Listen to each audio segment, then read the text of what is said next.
sir मे मध्ये झालं हां उन्हाळ्यात पडलेलं होतं गेल्या वर्षी त्याचं अनुदान आत्ता पडलं नाही राहू द्या ना 2 मिनिट तुम्हाला बोललं आत्ता आम्ही मंडळ अधिकाऱ्याला मग बोललो तुमच्या हलगरच्या वारंवार बोललो त्यांनी म्हणले दरवेळेस तुमची परमिशन आहे बाकीचे सर्वे झाले बाकीचे सगळीकडचे सर्वे झाले आणि काल आधी त्याला म्हटलं की सोलापूरला की रानात पाणी असेल तरच आम्ही पंचनाम्याला पैसे देणार खोटं देणार नाही रानावळून गेलं तिथं काय मुतून तुम्ही पुन्हा सर्वे करायचं तुमचं हां वेळेमध्ये होईल म्हणजे काय टाइम बाउंड करा कसं वेळ म्हणजे काय नक्की तुमची वेळ काय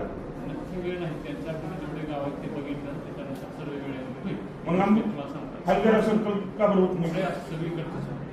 नाही तुमचं सावरी झालंय सगळं झालंय हा सावरीचं तुम्ही पोट खराब नाही तुम्ही तिकडचं बॉर्डरचं तर केलं ना पोट खराब होती गेलेल्या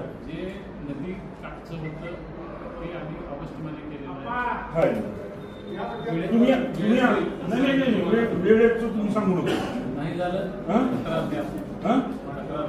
सर ऍक्च्युअली मध्ये सर माकणी शिवारामध्ये गुडघ्याला पाणी सगळ्या पिकांना 4 दिवसापासून तर पाऊस बंद आहे तर अजून 4 दिवस थांबल्यावरती पाणी वाळून जाते सर मला नेमकं सगळं कधी होणार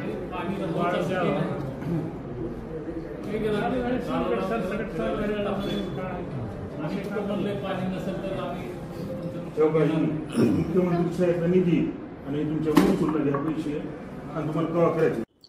गेल्या 15 दिवसापासून मंडळ अधिकाऱ्याला आम्ही वारंवार विनंती करत होतो तहसीलदार इझिली ॲक्सेस नव्हते आम्हाला तर ही वारंवार नेत्यांच्या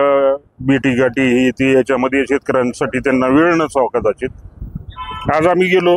निवेदन घेऊन आमचा पंचनामा केव्हा होणार गेल्या वेळेस ह्या उन्हाळ्यात अतिवृष्टी झाली त्याचं अनुदान आत्ता आलंय 4-5 महिन्यानंतर ह्यांनी काय आता एवढं दिवाळीच्या नंतर देणार तर आम्ही त्यांना विनंती केली की पंचनामे केव्हा करणार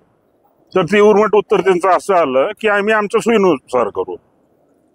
करू म्हणजे काय म्हणलो तर नाही आम्ही जसं ही आहे आणि काल अजितदादांनी सोलापूरला बोलताना असं म्हणले की ज्या रानात पाणी असेल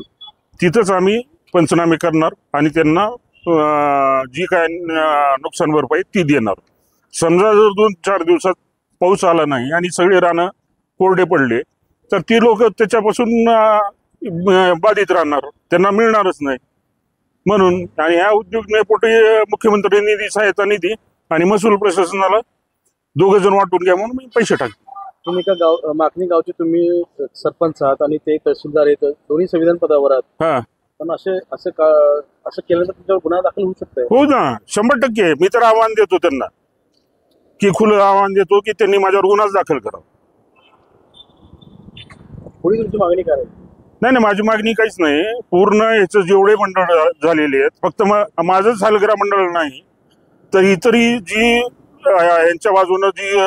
जमिनी खरडून गेलेली आहेत बाकी जनावर आहेत बाकी घरांची पडझड आहे बाकी इतर सगळं नुकसान झालेलं आहे त्याची पंचनामे केव्हा करणार आहेत तुम्ही उत्तर काल